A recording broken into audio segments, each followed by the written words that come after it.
Orlando, Florida. You're now listening to the OZone Podcast, the voice of Orlando Magic fans. Join us every week for a unique fan perspective on all of the latest Magic news and updates. The show starts now.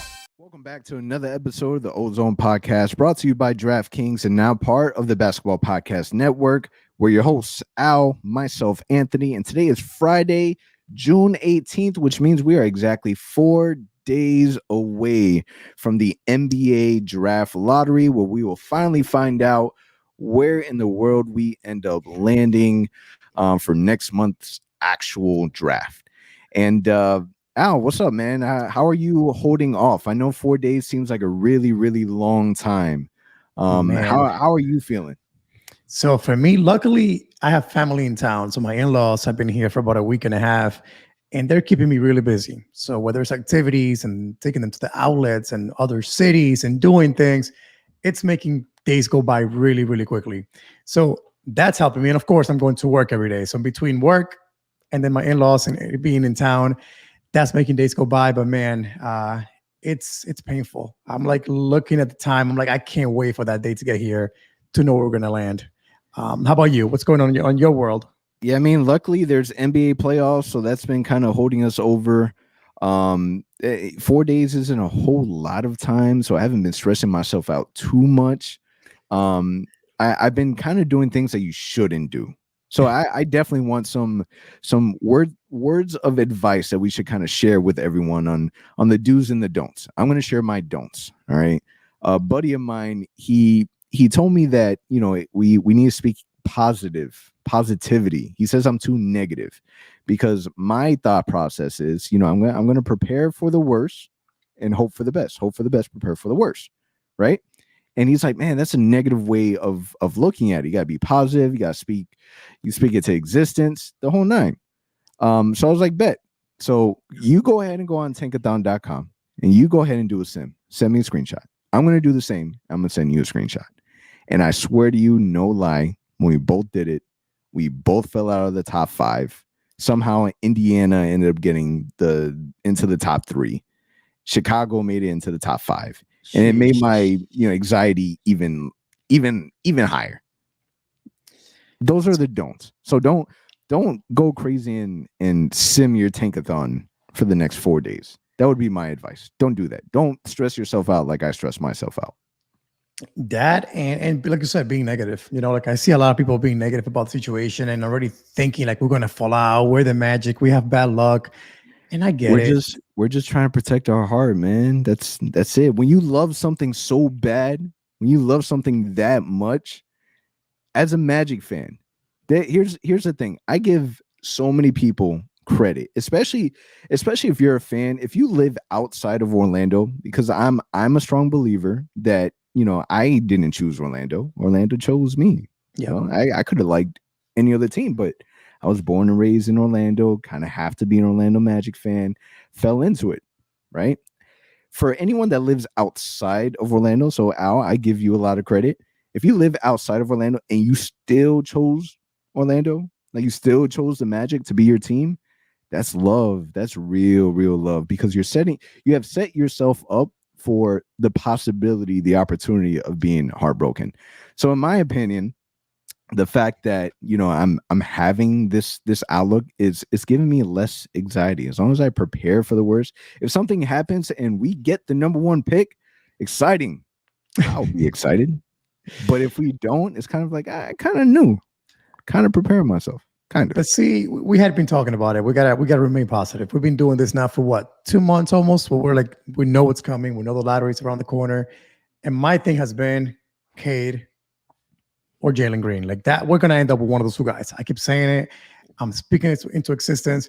So I'm not gonna change. I'm gonna keep believing down to the very end, and we'll see what happens on Tuesday at 8:30. But you know, that's my mindset, man. Because again, we've had so much bad luck in recent memory. Again, I think we've dropped the last 2 lotteries or stayed the same when we drafted. We've missed the draft by drafting that one player by 1 pick too many times, and I can Exactly. It's happened too many times. I mean, I was looking at that the other day. The Mo Bamba draft 2019, 2018, 2018. That year we dropped from 5th to 6th. You know who got picked 5th?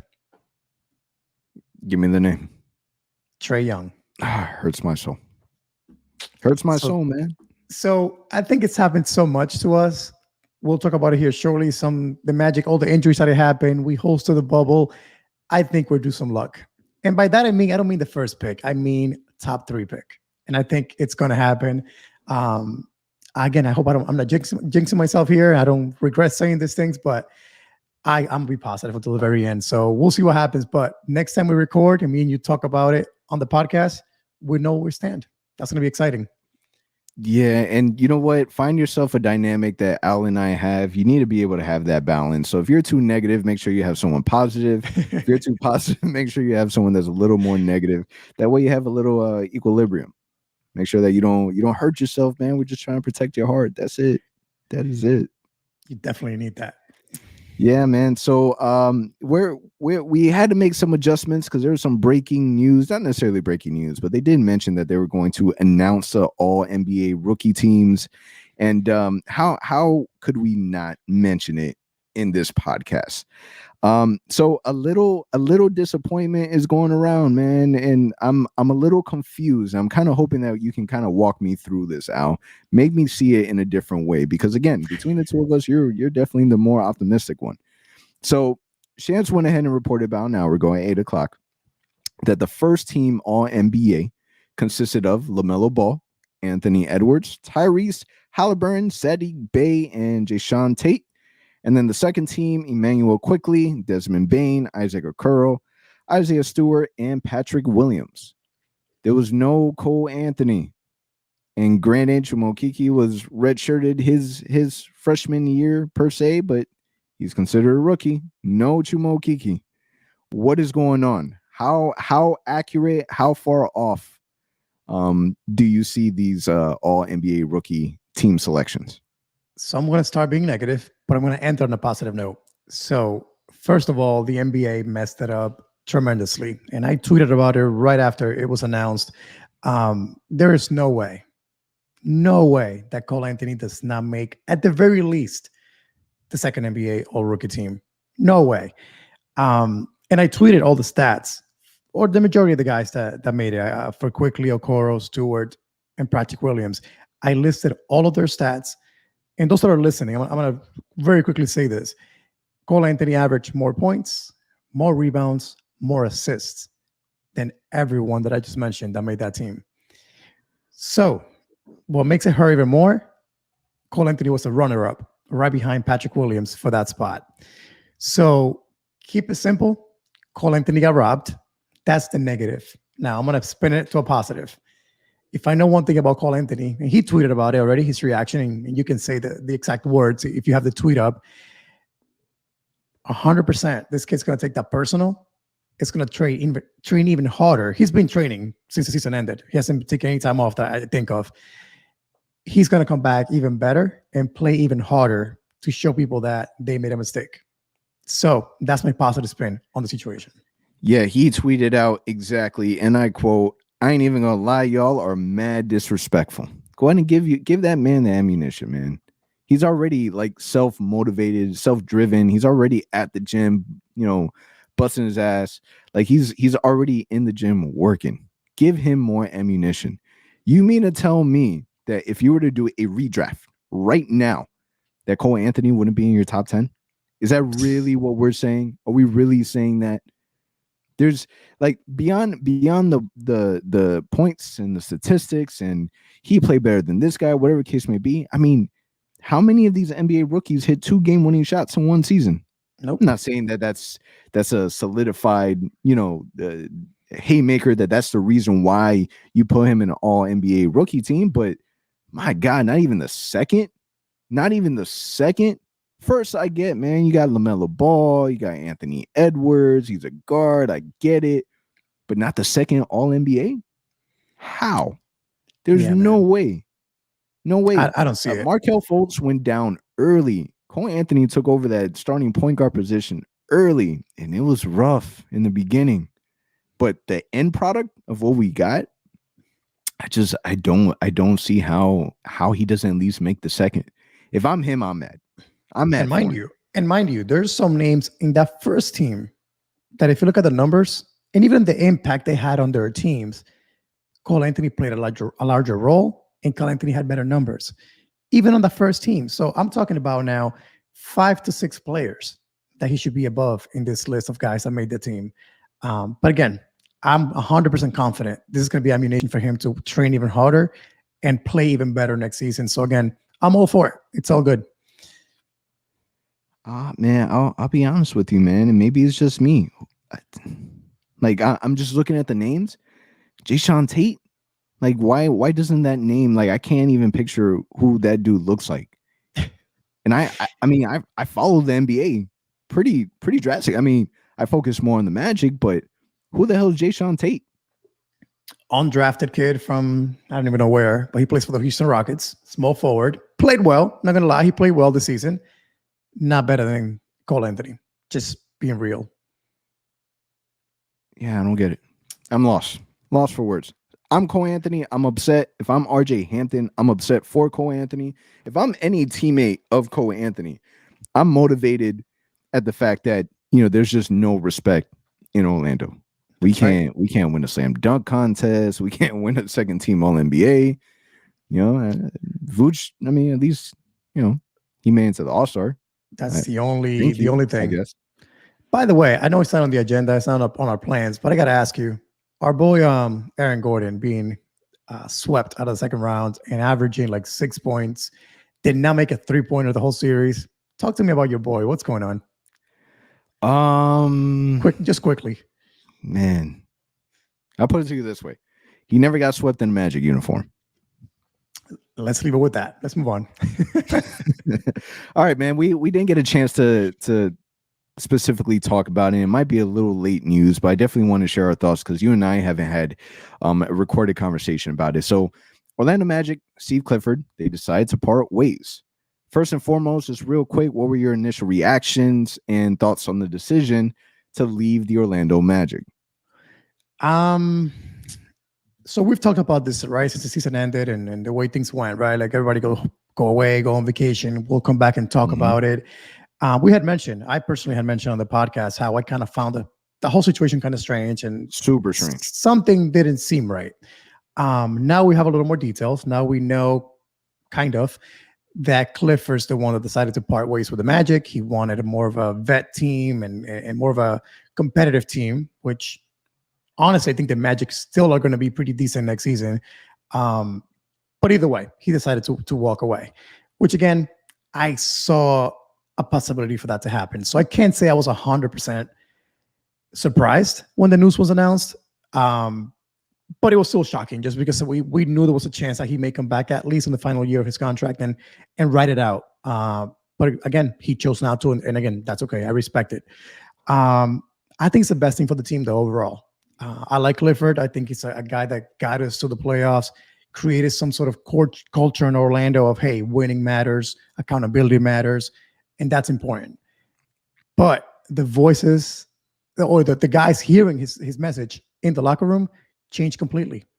We need a new voice. We need somebody who can communicate to these young players. And unfortunately, I just didn't think Clifford was the right guy for that with this very young core that we have. So not surprised. And I think it's the right move. Now, who's going to come here? We'll talk about it next. But I like it. I personally like it. I was a Clifford fan. I wanted him to coach the Orlando Magic when we were kind of doing our coaching search after Frank Vogel. I was really happy with the hire. He spent the last 3 seasons with us, really turned us around. 96-131 record total with the Orlando Magic. 2 out of the 3 seasons made it into the playoffs. 2 playoff game, at least games that are won under our belt. It's funny because I was listening to Avery Johnson's kind of remarks on the matter, and he had said that there's no such thing as a mutual decision. This was not mutual. It was one person that decided that they no longer wanted the partnership. And from the interview that we heard from Jeff Weltman, from kind of the a little bit that we heard from Terrence Ross on his podcast. It was clearly that Cliff just didn't want to go this route. He did not want to teach a bunch of brand new guys how to play the game of basketball.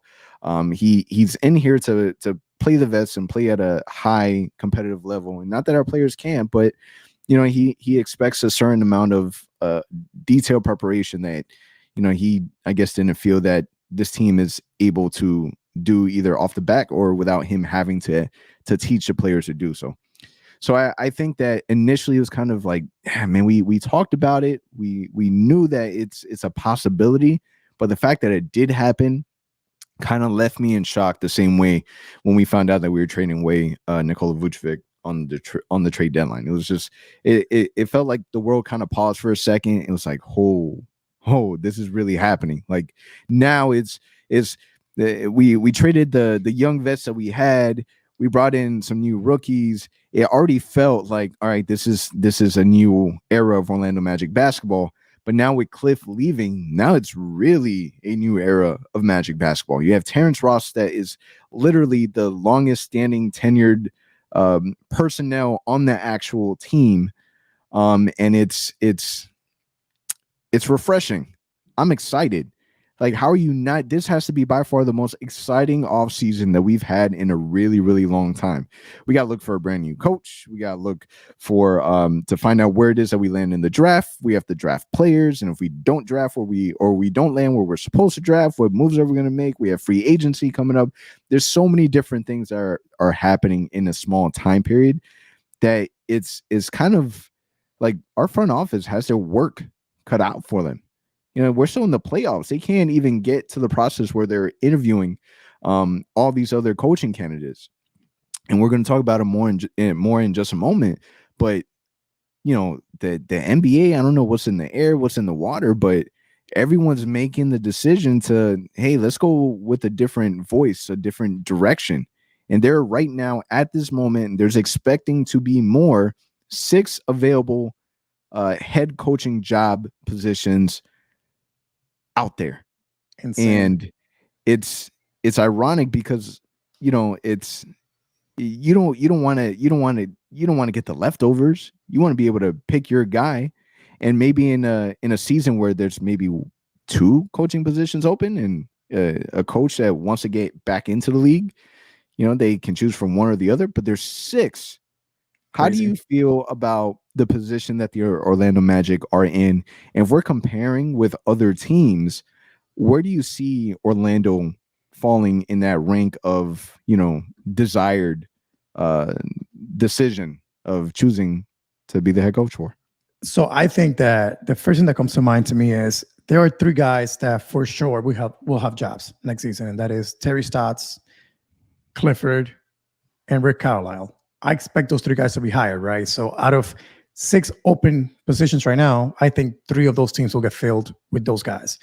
So that still leaves the guys that we want to possibly have, which we'll talk about those names in a few minutes. So realistically, there are 3 teams out there that are looking for the same coaches that we may be looking at. Because I really don't think any of those names that I just mentioned are going to be running for the Magic now. Rick Carlisle would be amazing in Orlando, creating that culture, creating that system that he had in Dallas and bringing that here. That would be insane, but I don't think it's realistic. I think there's better teams that fit his coaching style a little more. The Celtics come to mind. He was a player for the Celtics too, a long time ago. So that makes sense. So to answer your question, being realistic. So I see a lot of people on Twitter saying, well, the Magic are the number 1, that opening out there, we have the most this, the most that. I'm gonna be real, man. If I'm a head coach and I can go out there and coach Luka, Zion, Lillard, Bradley Beal, Westbrook, there's some major players out there. Indiana has a decent team. Not so much of a huge name, but a good team in place too. So good, solid foundation. So if you're a coach that wants to come to a team with low expectations off the bat, developing young talent, save some money because no state tax here in Orlando, then yeah, this is an amazing opportunity. But if you're a team that wants to win and win now and kind of become competitive right off the bat, we know Orlando's not that place. So I think that's why there's certain names that Orlando appeals to. But you can't tell me, Stan Van Gundy wants to come and coach this team right now. It's not going to happen. Clifford left for that reason. Terry Stotts was mentioned. I really don't think this is a guy that after making the playoffs for, 9 years in a row, whatever it was, in Portland, wants to come to Orlando and coach a rebuilding team. Like, I don't think that's realistic. So I like Orlando, of course, but I don't think it's the top of the list. I think there's at least 2 to 3, if not 4 teams, to be honest, that some of those big names are going to go after first before coming to Orlando. What are your thoughts on that? So just to clarify, what teams are you putting ahead of Orlando as a desired location? If I was a coach, I would say the Celtics for sure are probably number 1 in that list. Dallas probably will be number 2 right now. Luka, they have a good foundation, cap space. And that's about it, honestly. I think those are 2 teams to me that are just really, really solid. New Orleans, they got 2 solid young all-stars in Zion and Ingram. So that's another team that could be there with Orlando. So I'll put us 3rd, tied with New Orleans. I can see the 3rd. I have Orlando ranked 2nd. So I got Boston number 1 just because you have Jason Tatum, you have Jaylen Brown. You have players that, one, they embody the whole Celtics culture and they want to play there. They want to be there. The fact that we're also in the East, major plus, right? So I definitely have Celtics 1. The reason why I have Orlando 2 has a lot to do with our draft position at the moment. Obviously, we don't know where we're landing, but the fact that we're going to be able to add a high-level elite player to this roster has to be a major factor. Plus, you have a lot of really young rookies that you're able to add to it. And again, you're in the East. The players on the roster, they seem happy. They seem like they want to work hard and contribute. And it is our front office is at least organized. We're on the same page. We're a train that's moving forward, and there's no anchors holding us back. I have Dallas after us just because of everything that we're hearing now. Porzingis not happy with his role. You have Luka that isn't happy that decisions are being made, and you have Donnie Nelson that is no longer a part of the team, and there's just a lot of clusterness happening. That, to me, in my perspective, one year in the West, yes, you have an opportunity to be able to coach a player like Luka, and for a veteran coach, that's important. For a Coach Clifford, Stan Van Gundy, which I don't think Stan Van Gundy is going to land anywhere, but that's just me. For a Stotts, for whoever, it's a perfect spot for a veteran coach. But in my opinion, I'm putting us ahead of Dallas. And then followed by, I'm expecting for Mike Budenholzer. I don't even know if I said his last name right, but I'm expecting for the Bucks to make a coaching change. Someone had said it earlier, and I'm going to steal it off of them, and I don't remember who it is, but even if they win a championship, I would still fire them. And then it kind of trickles down. And I think that teams like the Bucks, where Giannis isn't 100% uncertain. It's not like he's you kind of get the Dwight Howard feel that he might possibly kind of decide that he wants to play elsewhere. He's not 100% solidified. You never know. You got Portland, that same thing with Dame. You just don't know. And then you have the Pelicans, where there's reports coming out today that Zion's family, uncle, sister, cousin, brother, whoever the case may be, is something that they want him to play for a different team. So there's a lot of uncertainty. Imagine a head coach. Let's say that it's a coach that's deciding between the Pelicans and the Magic. They decide to go with the Pelicans because they got Brandon Ingram, they got Zion Williamson, and they signed for New Orleans, 4 or 5 year deal. And Zion, I want to be traded. I don't want to play in New Orleans anymore. What do you do? Now you're stuck. Now you're stuck in New Orleans. And that's a difference, I think. Have you been to New Orleans? I have not. Yeah, I'm not a fan. I've heard that, though. I've heard that. It's not that big of a deal. It's a dark place. It's a really dark place. And it smells. My bad. If you're from New Orleans and you're listening, my bad. But if you're listening to this podcast and you're from New Orleans, that means that you don't like the Pelicans and you prefer the Magic. So true. Kind of on the same page. But yeah, I think you're right in that sense. Like Orlando, at least you know what you're coming into, man. Like you know you're going to come into rebuilding a team, developing young players, cap space, good draft picks coming in right this season, and just a team that you wanted to play hard and just go grow at this point. So from that standpoint, it's simple, and you're building it from the ground up, right? Because the team is going through the rebuild stage right now. That's why I think those big names, the Terry Stotts, Carlisle, Clifford. They're going to some of those more veteran teams, in my opinion, right away. Like those guys, you can book them somewhere there. Now, can one of those, like Terry Stotts, that's the first name that was mentioned when the Magic position opened up. Like, could he end up here? Maybe. I don't know. I don't know why. I think there's better names out there that fit more what we're doing. But it'll be interesting. I do think though that Magic will be one of the quickest teams to hire a coach. You think so? I think so. I think because, I mean, Jeff Waltham said it in one of the short clips that the Magic posted on their social media accounts. There's urgency because we are drafting a player here in a month and a half. So you got to have a coach in place to know, hey, which way we're going to go, have a say in all these things. Look, don't forget, we got to have also an assistant coaches in place for the summer league, which is in 2 months. So there's kind of a lot going on with our team that you can have a coach hired on July 20th, 2 days before the draft. I just don't see that happening. Plus, if you're the Magic, I think you know pretty much who you want. You're either just waiting for those teams to be out of the playoffs so you can interview them officially and hire them, or you could just make the move next week. If you already know who you want, you interview them, make the move. But what are your thoughts on that? You think the Magic wait it out, or do you think they pull a deal here quickly? I don't know. You've already convinced me on Kenny Atkinson. He's still in the playoffs with the Clippers as their assistant coach. So he won't be able to interview them until they're either knocked out of the playoffs or they win the whole damn thing. So that's the only thing that kind of holds me back, because if you have him on your radar, you want to be able to do your due diligence. Even if you really, really like this coach, and from what it seems like, they really want to go through the process. You can't make that decision until everyone that you want to interview is interviewed. And there's a lot of names out. There's a lot of so as much as there's available coaches, there's a lot of names. And to me, there's more names than there are positions. Mm-hmm. So just to kind of recap and run through some of the names that we're hearing.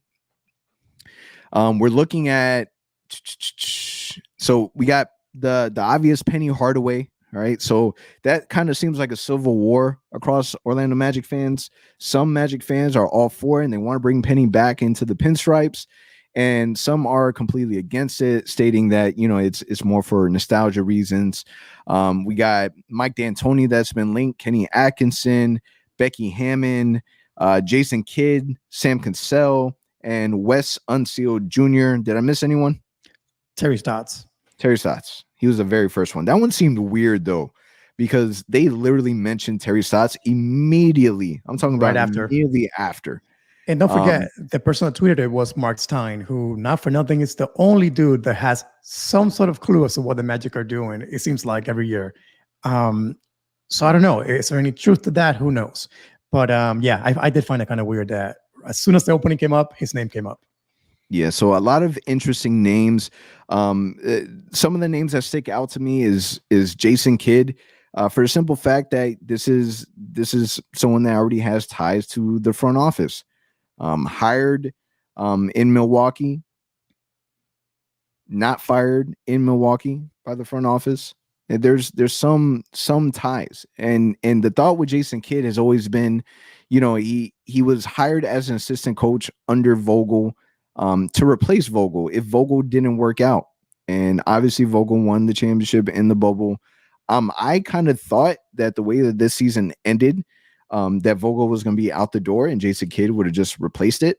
But from what seems like, Jason Kidd is, the Magic have already granted permission to interview Jason Kidd.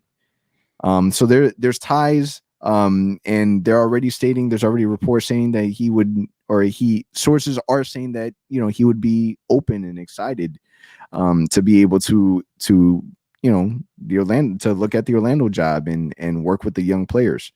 Now my fear with a coach like Jason Kidd is it really didn't work out in Milwaukee. Granted, it was his first coaching stint. But some of the things that I've read and heard that some of the reasons why it didn't work out was because he clashed a lot. He was very, very difficult to work with.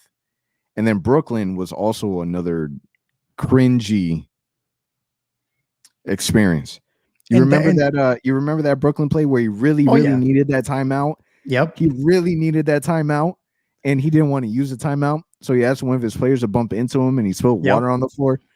And they caught him on the replay. Making eye contact, kind of mumbling a little bit to bump into me, and then he drops the water. So him joining the Lakers was probably the best move he could have ever done, because in my opinion, it kind of, built back the credibility a little bit, tiny bit. Yeah. But he has championship pedigree. Call it what you want, bubble or no bubble. He's a champion. Yeah, I think the feel that people have is the feel that people have with Jason Kidd is what you mentioned. He's had a running now with the Brooklyn Nets front office. He wanted the job of Billy King at the time, who was the GM. He wanted his job pretty much. And then in Milwaukee, again, things didn't really work out really well, but there were rumors of him clashing a lot too. So is that a guy that you want to bring to Orlando around young guys? From a player standpoint, becoming a coach, it makes sense. The guys would respect him as being a champion, a great NBA player. But that track record that he has is kind of concerning, if you ask me, to bring to a young team. But out of those names that you mentioned, I mean, there's a lot of names in the list. Again, I'm a huge Kenny Atkinson fan. So I'm hoping. But why? Why Kenny Atkinson? For those that are not familiar with Kenny Atkinson, don't really know what he brings, what would you say are his qualities? Why do you feel Kenny Atkinson is your guy? So this guy, if you watch Brooklyn play the last 3 seasons, when he got there, it was a really, really bad team. Like a really, really bad team. They were nowhere close where they are right now. He developed the young guys tremendously. Dinwiddie, LeVert, Allen, Joe Harris. Those are all names that at the time were okay players on a bad team. Those guys are decent players for now, commanding some serious money in free agency, all of them. So he got them to the playoffs, and then the Nets did him dirty. So they went and hired, and got KD, got this super team. Now all of a sudden, he wasn't the guy to lead that team anymore. He's no longer, or let's say it this way, KD didn't want him to be the coach, so they let him go, and Steve Nash came in. But he built a team from where we are right now, from the ground to a playoff team to a solid team in the Eastern Conference. So I think he's a guy that just is a today's NBA coach. If you watch the Nets offense the last 4 seasons, they were fun to watch. Up and down, 3-point shooting, pick and rolls. He knows how to run an NBA offense in today's NBA. And don't forget, we have good defenders. In Brooklyn, they were okay defenders. We have good defenders in Jonathan Isaac, Chuma Okeke, Markelle Fultz, Mo Bamba, Carter. So he can instill that offense in Orlando with solid defenders, and his development, bro. Like I just, how can you not like that opportunity for that guy? And one more thing, I think you told me about this. I didn't even know about this, but in some interviews, some articles, players mentioned the respect they have for him is because his guys, they are 5 a.m. in the gym, getting on the court with them during practice. He gets involved with the guys, with the players, and that's how he earns their respect. So that to me is huge. Yeah, and just to add a little light to that, some details, what that actually means is, what I like about him is that, he's not just in practice, he's not just barking orders. He's not just saying, yo, you got to do this, blowing the whistle, you got to do that. This dude is actually running in the practice with his players. There's times that he's running the point guard and running through the offenses, scrimmaging. When you talk about wanting a player, because what we all want and what we're hoping for is the fact that they decide to go with a former player. The reason why is because we want whoever is in charge there so that they're able to connect with the players. What better way to do that than actually like being on the court, sweating, working, showing what you're talking about? Exactly. you can make it more believable that way. And I'm not talking about like that clip that we saw a few years ago with Stan Van Gundy dribbling the basketball, through his legs a couple of times. Like, cool, you showed that you hit handles, but we're talking about like actually scrimmaging.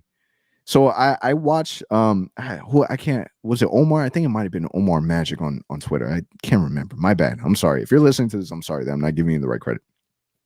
But he had posted a thread of like the reasons why Kenny Atkinson. And some of the videos that I saw showcase like, players that are willing to fight for this dude. Like they're willing to go to war for this guy. Like these are the words that they're using, the players are using. And I just think that for this young group, you need a guy that's able to rally the troops that way in the locker room. I think that is so important. And he's probably that's probably one of the main reasons why I have him top of my list. Yeah. Now, go ahead. Sorry. Now they also, did you have anything else that you want to say about Kenny before we move on to? I was just going to say, good news for us is Kawhi, as we know, is probably going to be out the rest of the playoffs. So Utah let me down tremendously the last game, but I expect them to win the series. I really do. I expect them to come back and win it. So if that happens, Kenny could be available next Tuesday after the lottery for a quick interview, and we can seal that whole deal going. So that's my hope, that they're out of the playoffs. We can interview him probably next week, get that done by the end of next week. Yeah, if the Clippers get pandemic P, then we'll be able to interview him quick. If they get playoff P, then there's still a little more fight in them. That's right. Now, what are your thoughts on Becky Hammon? Becky Hammon was a hot name that we keep hearing, and there's again civil war. You got people that are all for Becky Hammon, some people that are not. If you're not familiar with Becky Hammon, definitely one of the elite WNBA players.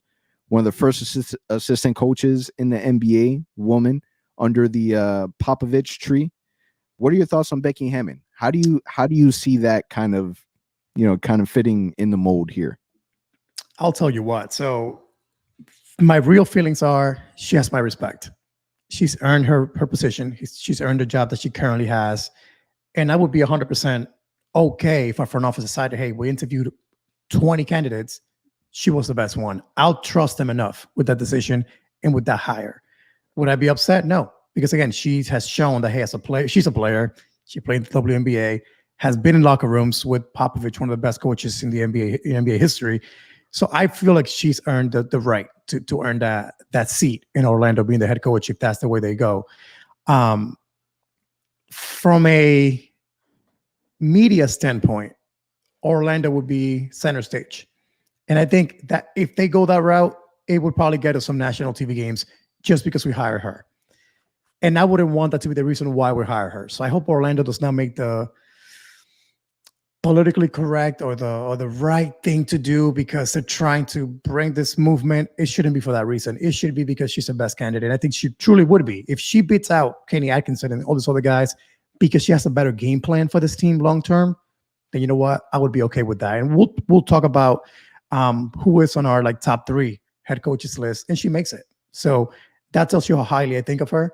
But honestly, I just don't know enough. Like Kenny Atkinson, I can tell you a track record of what he's done as a coach. I don't have that with her, except that she's won the the Summer League championship a few years back. So that's all I know as a coach for her. But again, she has my respect. Yeah. So I had this debate with someone else also that, I felt the same, that if you hire someone like Becky Hammon, then you're going to get the national attention because that's just what comes with being the first of something. Mm-hmm. I'm open to it, 100% open to it. And I think that it has to be done correctly. I think that if you go through the interview process and she beats out all these coaches, then there's nobody more perfect. You got to go in there and kill it. You got to make sure that, it's a wide margin. And I think that she's capable of doing that. I was watching videos of her coaching, and she's fiery, bro. Intense. Like real fiery, intense. She'll look at you dead in the eye and tell you exactly what it is that she needs. And I think that she has this way of being able to connect with the players differently than what a male coach is able to do. Because there's a different, the women just bring that different side out. Yep. That could just have the similar effect that Kenny Atkinson may have, to where you want to go to war for this individual person. You want to be able to go out there and fight for this individual person. And I don't know, man. I have a good feeling about Becky Hammond. I would be extremely happy if we brought her in, and I think that, you know, it could be a really, really good fit in Orlando, because we're not expecting to win the NBA Finals right now. You know, she would have an opportunity to be able to grow, develop. Is a former player, and that's exactly what we're looking at. Truthfully, I always thought that she was going to be just next in line to replace Popovich. Me too. And I'm surprised with how many coaches, and not just in professional basketball, but in college, that we hear so many of these big name coaches that are retiring, stepping away. That I don't know. I had a feeling that Popovich was going to be next. Obviously, it didn't happen, but I always thought that she was going to be next in line for San Antonio. And you listen to the fan base, and you listen to, you know, what things people have to say, and they want her to replace Popovich. Like, they have that much respect for her. So if you can pry away somebody like that from, you know, an organization that is elite, then, you know, that might just be an opportunity that you can't pass up. I think so too. Like I said, 100% agree with you. She would be a name that if it was announced by Woj, that's what the Magic are hiring.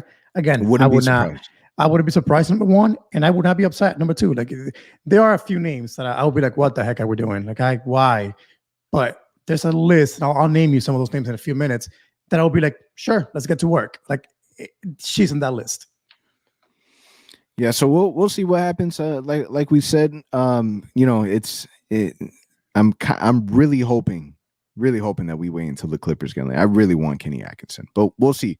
We'll find out soon. There's so many different things hitting us really, really soon that I feel like it's just going to be a domino effect. The minute that one of these teams go ahead and hires their coach, that's one less person that's in that pool.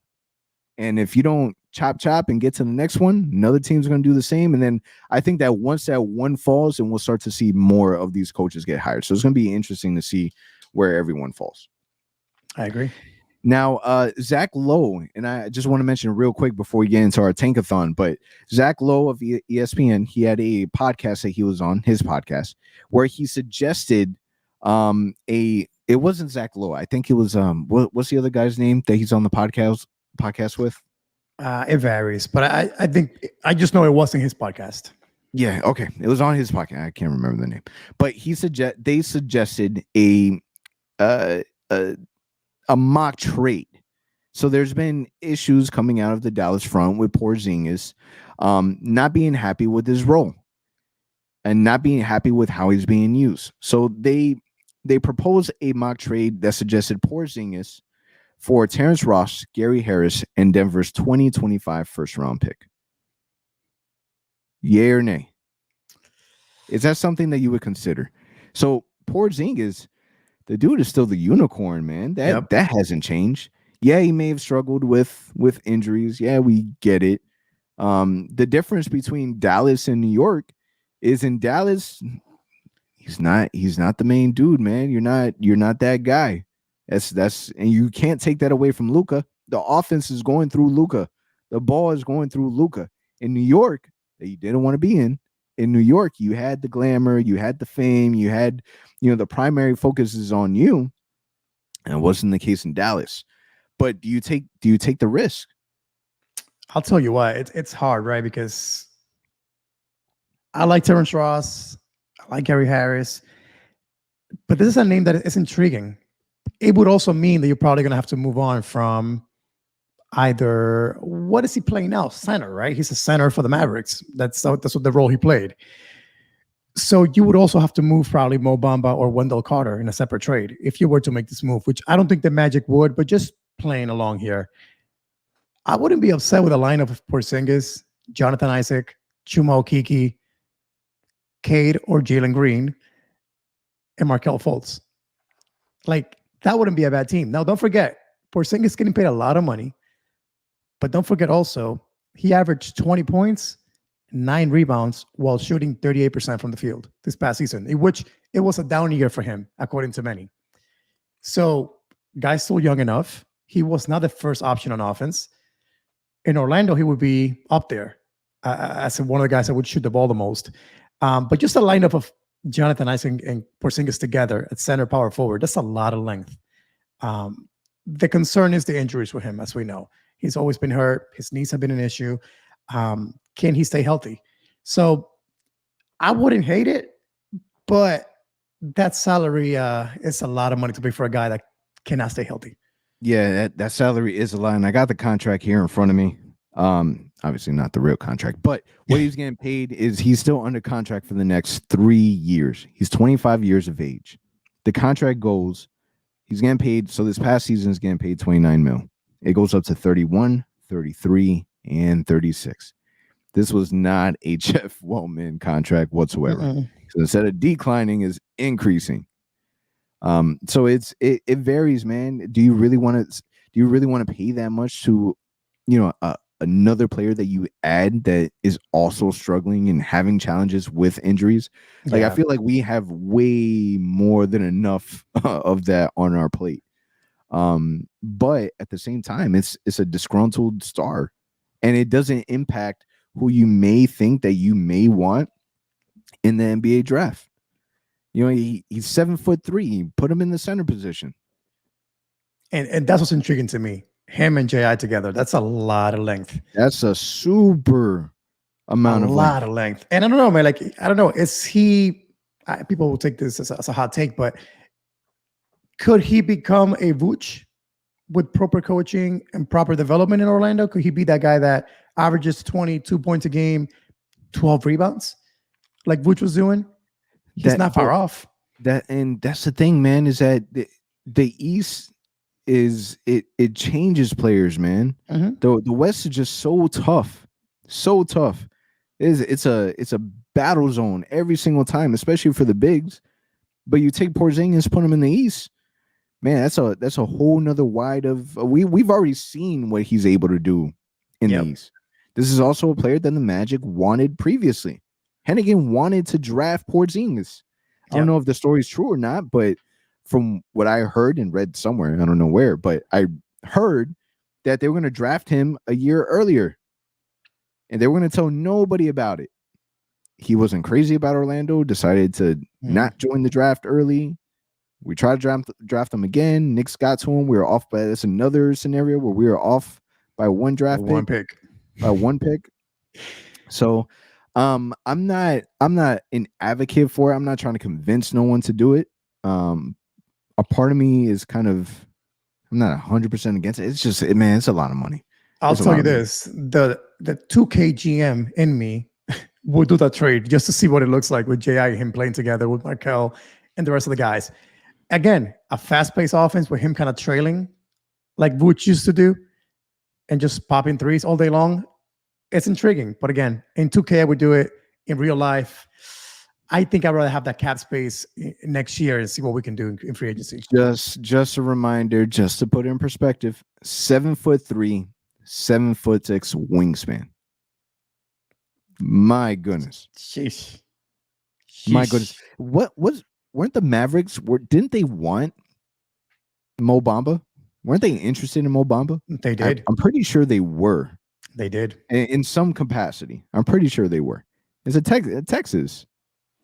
And it came down to, they were debating between, do they trade up to get Luka at the time, or did they just write it out and get Mo? That was the whole debate. So imagine. Yeah, let's not go there. Imagine. That'd be wild. That would go down like in the history books. All right. So let's get into Tankathon. So if you've been watching and listening to our podcast, we've been adding the Tankathon simulation on our weekly podcast to kind of see or get a feel for where we land. I think more, and we discussed it earlier, that this is more just for my sanity to give me less or more anxiety. So let's see how we roll. You know what's funny here now? So this is our last official lottery spin before the actual lottery. So when we had Philip Rosman, right, he was telling us that we need to get it all out of the way. All right, this is last one. This is the last one. I feel good about this one. We haven't won the number one pick yet. We haven't done it. With the simulations that we've done, we have not. But look at this, though, man. We were getting better. 4 days and 22 hours. Look at that. Yeah. So if you're not watching on the YouTube and you're listening in your car, through Apple Podcasts, whatever the case may be, you can definitely try the tankathon.com and take a look at their simulation. So it's a lot of fun. I wasn't ready for that, Al. Go ahead and redo it. All right, with the 2021 I'm doing it. Let's NBA draft, the Orlando Magic select number one. Number one. Oh, that's big time. I'm excited. So we can view this one of two ways. All right. We can look at it positive. We can look at it negative. The positive is speak it to existence. We're going to do it again. The negative is we just wasted our slot, our simulation, our number one pick. All right. Now, just to add this in there. All right. In this simulation, the Orlando Magic select number one in the 2021 NBA draft. However, the Chicago Bulls landed in the top three. The Chicago Bulls first round pick that we got in that Nikola Vucevic trade did not convey in this scenario. So the Orlando Magic only get that number one pick in the first round. We still got the 33rd pick in the second. Listen. If this is what happens right here, I'm still drinking. I'm having fun. I'm enjoying the crap out of that Tuesday night because we have way too many young guys as it is. So give me Cade. I'm okay. And let's go. I'm okay. That number one pick, Cade Cunningham, coming back home to Orlando. And like you said, you got the 33rd pick. You can still get a solid player there. And I'm good with that. So if this is how things play out on Tuesday, which again, I would be okay with this. I'll be a happy camper. It also allows me and you to probably chill a little bit for the next month because we know, I think, who we will draft. Man, I got way too excited. Oh, I got way too excited. Can you imagine on Tuesday if this really happens, what our reactions will be? I got way too excited. That's wild. Now I have a question. Yeah. Cade Cunningham, in your mind, is he that far away from a player like Jalen Green? The reason why I ask is because there was a point in time in the past, Orlando Magic had the number one pick, and we ended up trading our number one pick for another player by the name of Penny Hardaway, and we were able to get some draft picks out of it. Could you see that being a scenario, or is this just a sure shot? If you land the number one pick, Cade Cunningham is the guy. That's it. You run away with it. If you even dare think about trading it, are we creating chaos? Are we creating havoc? Is Cade Cunningham 100% the guy that you want, or would you be willing to trade down to get Jalen Green? Listen, and some. If I'm the GM of the Magic, it comes down to the interviews. It comes down to the private workouts. You got to put these two guys on the court at the same time and have them go one-on-one. And at that point, you say, which is the best fit for our team? Because like you're saying, Cade might be the unanimous number one pick. Yes, many teams may say that. But Orlando may be that one team that says, hey, he is that guy, but Jalen is that guy that can help us be faster, more athletic. He fits more in our roster for whatever reason. Personally, if you get that phone call and somebody tells you, hey, we'll give you the number two pick and whatever other assets just to bump up and get Cade, but you like Jalen Green that much, I would not be opposed to that. I told you, for me, A1, 1A and 1B has always been Cade and Jalen Green. Give me one of those guys and I'll be happy. That's my take on it. It's got to make sense, though. The assets we get got to make sense. I just think that I wouldn't be able to, because then you're living with that regret. This is supposed to be the NBA draft, the NBA draft that we've been waiting for, the most elite NBA draft in a very, very long time. They're saying that the top 5 pick in this draft, you're potentially looking at cornerstones. Mm-hmm. Obviously, there's different levels to that. But I think that with Cade, there's just no way. There's no way that you can bypass it. There's too much weighing on one side. There's players that you just know. They just know that they're going to be something special. You just know. I think Cade has that. I think Jalen Green has that, but I think that there's a more weight, more guarantee on the Cade side, Exactly. and there's ties to Orlando. That's the It's biggest all, thing. it's like a match made in heaven. That's the biggest thing. If you can get him, he's already called Orlando his city in a stream here recently that he did on his IG. So I mean, if you are able to get Cade and he wants to be here, you can't pass it up. You just can't. Again, it all comes down to what those guys say in their interviews. It comes down to all those things. But like you said, I think that the more sure thing is Cade for sure. Yeah. Sorry, I almost died on my water. All right. So great, man. I probably will do the tankathon maybe 5 more times. But I like the way that we ended it. I'm gonna challenge you. Don't do it. I like the way that we ended. That was exciting. All right, let's get into our mailbags. So on the OZone Pod, on Instagram, on Orlando Magic HQ on Instagram, we went ahead and asked for you guys to submit your questions. And we selected the top 3, the 3 that we felt were the best questions. So the first one is coming from Joshua Richard 19 _, where he asks, who are both of your top 3 coaching candidates for the Magic? We've already kind of touched base a little bit on it, but go ahead, Al, take it off. Who are your top 3? Really, really quickly. You guys know my number 1 choice, Kenny Atkinson. I gave my reason why already. David Vanderpool is my second option. Guy interviewed in Orlando before. He was one of the finalists when Clifford got the job. So there's some linking there to our current front office. And also he's from Daytona, local guy. Finally, any of the following: Becky Hammond, Penny Hardaway, Chauncey Billups, or any other former players, I'll be okay with. So you went from a top 3 to a top like 9. So I got a top 2. That third, I'm okay with pretty much anyone that's a former player or Becky Hammond. That's kind of how I'm gonna say it. I'm actually a little disappointed that I haven't heard more of Billups.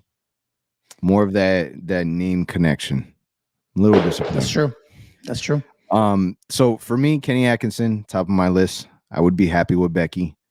When the initial report, not even the initial report, I feel like I've been saying Penny Hardaway's name for like a year and a half now, but just throwing it out there. The fact that there was some type of traction now where it's kind of like, all right, Penny, maybe you should apply for the Magic job. The more that I think about it, the more, realistically, I just don't see it happening.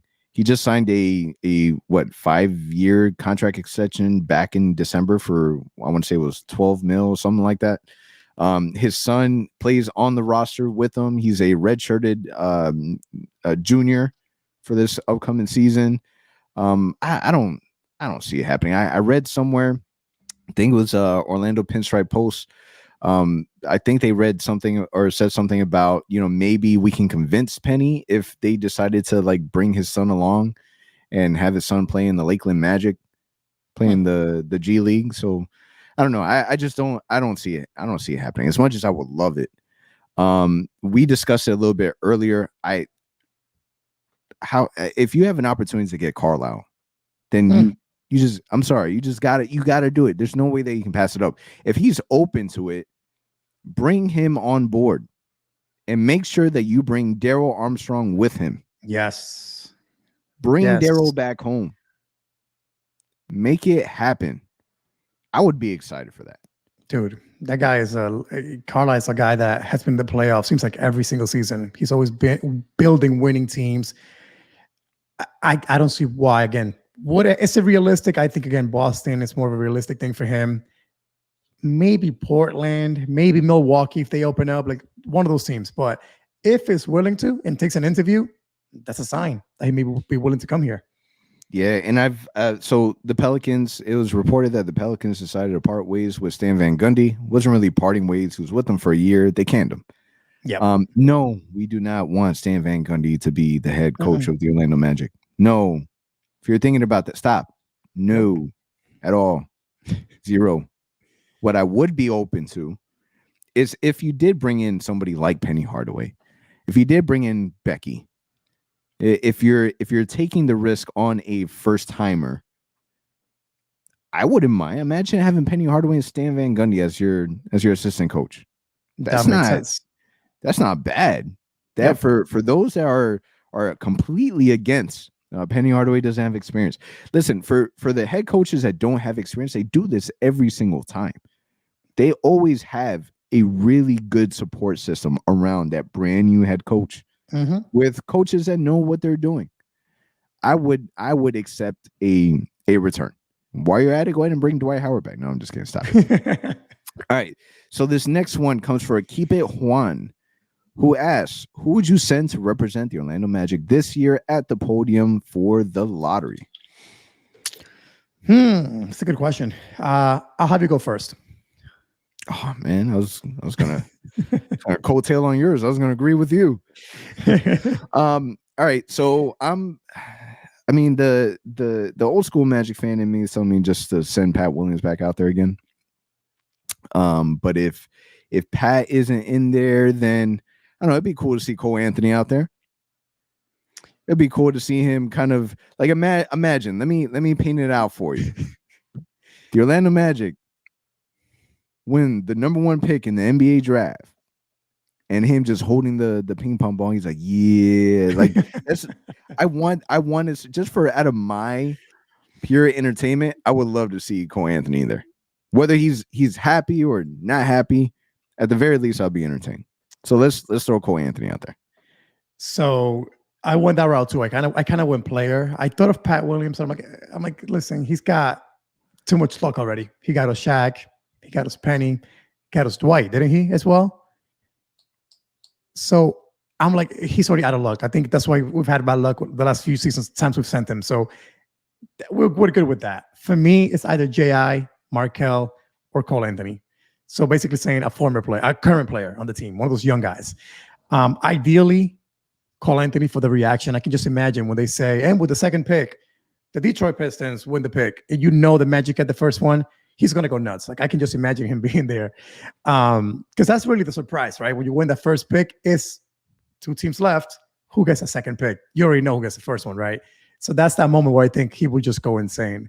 And J.I., man, this guy went to see the Pope last year. Like he may have all the positive energy that we need. Are you implying that the Pope gave him some extra luck? But he gave him a little of the wisdom to land our way? Is that what you're implying? Positive thinking. And I think that's what I'm going to say. I have faith. I've never seen you this positive before. That is refreshing. It's so nice to see. Make sure you keep that up. If it doesn't go our way, make sure you keep that up. All right, which kind of leads us to the next and final question. This one comes from Gob79, GOB79, where he asks, what do we do if the lottery balls do not land our way? You package those 2 picks and the 33rd if you need to, and you try to trade up, and Mo Bamba probably too. Just get them all out there. And if those don't work, you cannot trade up. Then you simply. I think that you're creating a too easy of a scenario. Let's say that the Magic pick is outside the top 5, and let's say Chicago makes it into the top 3. What do we do? Even then, I would take Wendell Carter, Mo Bamba, one of those guys, package it with what we got left. Let's call it the 6th pick and the 33rd, and I'll try to move up if that's an option. If it is not, is there a disgruntled star out there? We mentioned one already a few minutes ago that would make sense in Orlando. And you trade maybe that trade exemption that we got in the Fournier trade with some picks attached to it. So you package Terrence Ross with it. I don't know. But my point is, draft night, Orlando's got to make something happen that is splashy. You cannot simply say, oops, I'm so sorry. We ended up getting Scotty Barnes, whoever other rookie, and we're gonna roll with that. That can happen.